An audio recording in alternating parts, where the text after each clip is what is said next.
It looks painful, but this is important preparation for hunting. Each family member has its own unique way of doing it. Some more thorough than others. Next,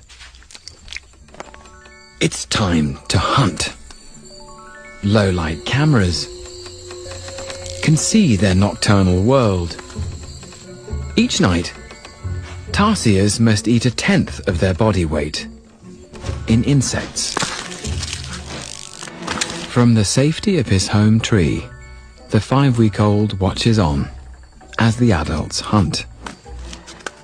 There's lots to learn. He must master his satellite dish ears, moving each one independently to pick up tiny sounds in the dark.